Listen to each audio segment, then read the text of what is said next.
அஹிம்சை, ஜீவகாருண்யம், அறம், யாரையும் துன்புறுத்தக்கூடாது, யாரையும் இம்சை செய்யக்கூடாது என்று தன்னுடைய வாழ்நாள் முழுவதும் கற்பித்த, கடைபிடித்த மகாத்மா காந்தியடிகள், அறப்போரை எடுத்த காந்தியடிகள் சில இடங்களிலே வன்முறையை பற்றி பேசியிருக்கிறார் என்பதுதான்.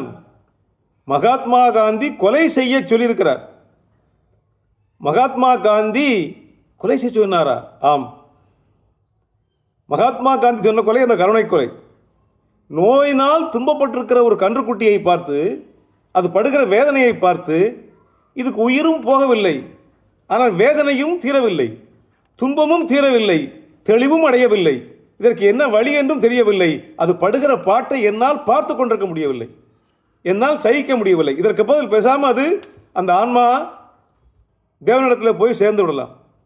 எனவே நோயால் அவதியுற்று கொண்டு அன்றாடம் சித்திரவதை அனுபவித்துக் கொண்டிருக்கிற இந்த கன்றை கொன்று விடலாம். கொன்றுவிட்டால் அது இந்த வேதனையை விட்டு விலகிவிடும் என்று மகாத்மா காந்தி சொன்னதாக சொல்கிறார்கள். இன்னொரு இடம், வன்முறை வேண்டாம் என்று சொன்ன காந்தி பெண்களை பார்த்து சொல்லுகிறார், நீங்கள் எல்லாம் நகங்களை பெரிதாக வளர்த்துக் கொள்ளுங்கள், கை நகங்களை வளர்த்துக் கொள்ளுங்கள், உங்களுக்கு இந்த ஒரு ஆணால் ஆபத்து ஏற்படும் பொழுது இதை ஆயுதமாக பயன்படுத்துங்கள், அவன் முகத்தை பிராண்டி வை, கிள்ளி வை, கடிச்சு, இதையெல்லாம் தங்கள் பெண்மைக்கு ஆபத்து ஏற்படுமானால் நீ வன்முறையை கையில் எடுத்தால் தவறு இல்லை என்பது காந்தி போதனை. அஹிம்சை என்பது நாட்டின் விடுதலைக்காக போராடுகிற போது, பெண் தன்னை காத்து கொள்ளுகிற போது வன்முறையை கையில் எடுத்தால் கூட தவறு இல்லை என்பதைத்தான் மகாத்மா காந்தி போதித்திருக்கிறார். ஜீவகாருண்ய செம்மல் காந்தி தாத்தா, நம் தாத்தா, கருணை மிக்க பெருந்தாத்தா. நிறைய அவர் என்னென்ன கொள்கைகளை பின்பற்றினார் என்பதே பாதி பேருக்கு தெரியாது. காலிலே செருப்பு, இப்போது போல பிளாஸ்டிக் செருப்பெல்லாம் வரல. இப்போ என்ன செருப்பு இல்லாமல் அந்த காலத்தில் தோல் செருப்பு தான், மாட்டு தோலால் தைக்கப்பட்ட செருப்பு தான் போடணும், வேறு வழி இல்லை. மகாத்மா காந்தி போட்டிருக்கிற செருப்பு டேமேஜ் ஆகி பிஞ்சு பழசாக போய் அத்து பார்வாராக போய் இனிமேல் போட முடியாது என்ற நிலைமை வருகிற போது தான் வேறு செருப்பு மாற்றுவார். அப்படி செருப்பு மாற்றும் போது ஏற்கனவே தைத்து தயாராக வைத்துக்கப்பட்ட செருப்பை போட மாட்டாராம்.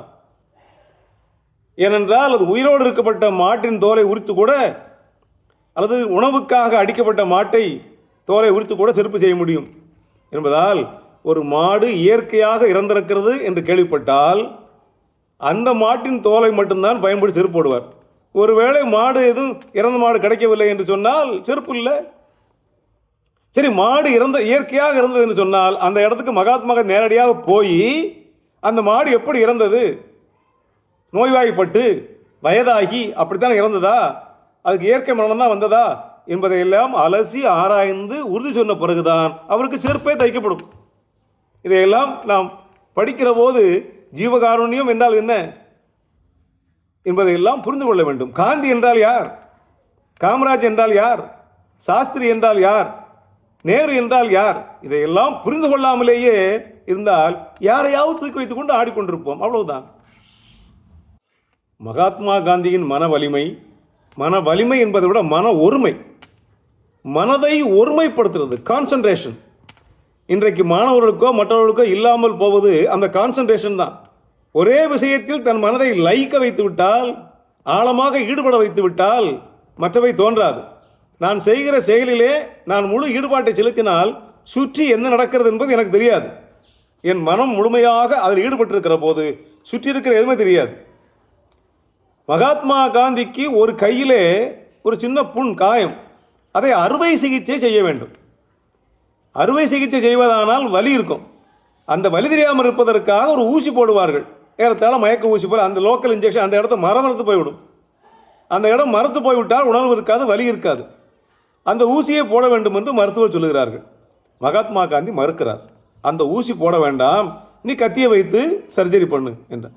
ஐயா, தாங்க முடியாத வேதனை இருக்கும், மயக்கத்துக்கு போய்விடுவீர்கள், துள்ளுவீர்கள், துவண்டு போவீர்கள், குதிப்பீர்கள், ஆடுவீர்கள், கத்துவீர்கள், மிக கடுமையான வலி இருக்கும் என்று சொன்னார்கள். பரவாயில்லை, என்னுடைய இந்த கையிலே தானே காயம், இன்னொரு கையிலே பகவத்கீதை புத்தகத்தை கொடுங்கள் என்றார்.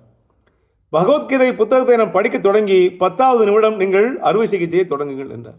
இது என்ன புதுமையாக இருக்கிறது. பகவத்கீதையை வாங்கினார், படிக்க தொடங்கினார், 10 நிமிடத்திலே அறுவை சிகிச்சை தொடங்கியது, தொடர்ந்தது, வெற்றிகரமாக முடிந்தது. அறுத்த வலியோ, கட்டுப்போட்ட வலியோ, பிதுக்கி இரத்தத்தை எடுத்த வலியோ மகாத்மா காந்தி உணரவில்லை. ஏனென்றால் அவர் மனம் முழுமையாக பகவத்கீதையிலே ஈடுபட்டிருந்தது. அதில் இன்வால்மெண்ட், டோட்டல் இன்வால்மெண்ட்டும் பகவத்கீதையை படிக்கிற இருப்பதாலே உடல் இதை உணரவில்லை என்றால் ஒத்துக்கொள்ள முடிகிறதா? இதுதான் நம்முடைய ஒருமை. மனம் எங்கே ஒன்றுபட்டு நிற்கிறதோ அது மற்றதையெல்லாம் மறக்கும் என்பதற்கு, இந்த கான்சன்ட்ரேஷன் ஆஃப் மைண்ட் என்பதற்கு இதை விட மிகச்சிறந்த எடுத்துக்காட்டு எதுவுமே இல்லை. காந்தி ஜெயந்தி, எங்கள் பள்ளிக்கு பேச வாருங்கள் என்று ஒரு முறை ஒரு பள்ளிக்கு பேச போனேன். ஒரு 3/4 மணி நேரம் காந்தியினுடைய கொள்கைகள், காந்தியை பற்றி எனக்கு தெரிஞ்சதை பேசி முடித்து இதோடு முடித்துக் கொள்கிறேன் என்று சொன்னேன். ஒரு பையன் எந்திரிச்சான், சார் மீதியும் பேசிட்டு போங்கன்னா. இல்லையப்பா 3/4 மணி நேரம் பேசியிருக்கேன்னா அதுக்கு மேலே பேசுறதுக்கு ஒன்றும் இல்லைன்னு. இல்லை சார் பாதியை தானே பேசியிருக்கீங்க, மீதி பாதி எப்போ பேசுவீங்க அப்படின்னா. எனக்கு ஒன்றும் புரியலப்பா, நான் எனக்கு தெரிஞ்சப்போ நான் பேசிட்டேன்ப்பா, இனிமேல் ஒரு நாள் காந்தி ஜெயந்தி கூப்பிட்டீங்கன்னா பேசுகிறேன். இல்லை சார் காந்தியை பற்றி பேசுனீங்க பாதி, காந்தியை பற்றி பேசிட்டீங்க, ஜெயந்தியை பற்றி யார் பேசுவார்னா. அவனுக்கு காந்தி வேற ஆள், ஜெயந்தி வேற ஆள். காந்தியை 3/4 மணி நேரம் பேசியிருக்காரு, இப்போ ஜெயந்தியை பேசும்போது கொஞ்சம் வேறு மாதிரி இருக்கும் போல என்று நினச்சிக்கிட்டான். காந்தி ஜெயந்தி என்றால் காந்தி பிறந்தநாள் என்பது கூட புரியாமல் தான் காந்தி ஜெயந்தியை கொண்டாடி கொண்டிருக்கிறோம். அந்த காந்தியை பற்றி அவதூறு பேசுவதும், காந்தி நல்லவர் இல்லை என்று சொல்வதும், காந்தியினுடைய அந்தரங்கம் தெரியுமா, காந்தியினுடைய மறுபக்கம் தெரியுமா, இப்படியெல்லாம் சொன்னால் அதை வைத்துக்கொண்டு நம்ம பேர் வாங்கிக்கலாம் என்று புகழ்பெற்றவர் மீது மண்ணை அள்ளி வீசுவது, குற்றங்களை அள்ளி வீசுவது, குற்றமுறை சிறிதாக இருந்தால் பெரிதாக்கி பூதாகரமாகி காட்டுவதெல்லாம் இருக்கிறது. மகாத்மா காந்தியினுடைய பிறந்த நாளிலே அவருடைய சேவைகளை, அவருடைய தியாகங்களை எல்லாம் சிந்தித்து பார்ப்பதற்கு ஆட்கள் இருக்கிறார்களா என்றால் தெரியவில்லை. காந்தி ஜெயந்தி ஏதோ ஒரு சடங்கு போல் ஆண்டுதோறும் கொண்டாடப்படுகிறது. அதே அக்டோபர் 2ஆம் தேதி பிறந்த லால் பகதூர் சாஸ்திரியை கொண்டாட கூட ஆள் இல்லை. அவருக்கும் அன்றைக்கு தான் அக்டோபர் 2 தான் பிறந்த நாள். பல பேர் மறந்தே போனார்கள். தன்னை சுட்டவனை விட்டுவிடுங்கள் என்று மகாத்மா காந்தி சொன்னதாக அந்த வார்த்தை ஒரு வாயிலிருந்து வந்ததான்னு தெரியல.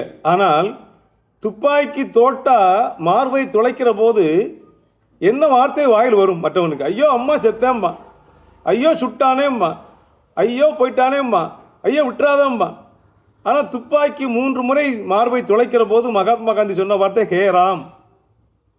எவ்வளோ பக்குவம் பெற்றிருக்கணும். சுட்டாச்சு, இனிமேல் பிழைக்க முடியாது, கடவுள் பெயரை சொல்லிக்கொண்டு இப்போ சாகும்போது சங்கரா தங்கரான்னு சொல்லுவாங்க இல்லையா, அது வேறு விஷயம்.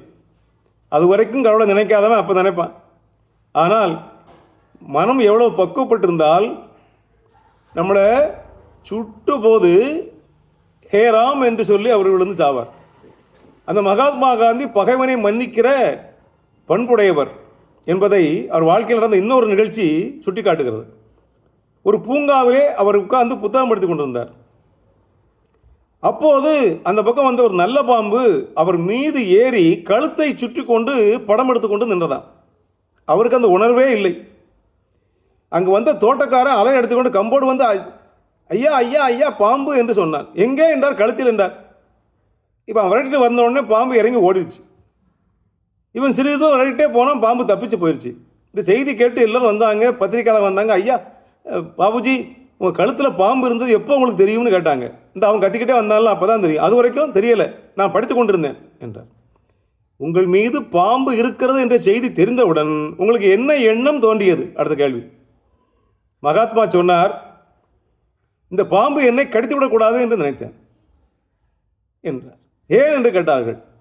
என்னை பாம்பு தீண்டவே இல்லை, தீண்டாமல் தப்பித்து போன பாம்பையே விரட்டு தேடி இருக்கீங்க. ஒருவேளை என்னை கடித்திருந்தால் நான் பாம்பை விடுவீங்களா? மகாத்மா காந்தியை கடித்து விட்ட பாம்பை விடுவீங்களா? என்னை பாம்பு கடித்திருந்தால் விரட்டியாவது பாம்பை அடித்திருப்பீர்கள். அந்த உயிருக்கு ஆபத்து வரக்கூடாது, எனவே என்னை கடிக்கக்கூடாது என்று சொன்னேன் என்று சொன்னார். இதைத்தானே சாகிற போது ஹே ராம் என்று சொல்லிவிட்டு செத்தார்.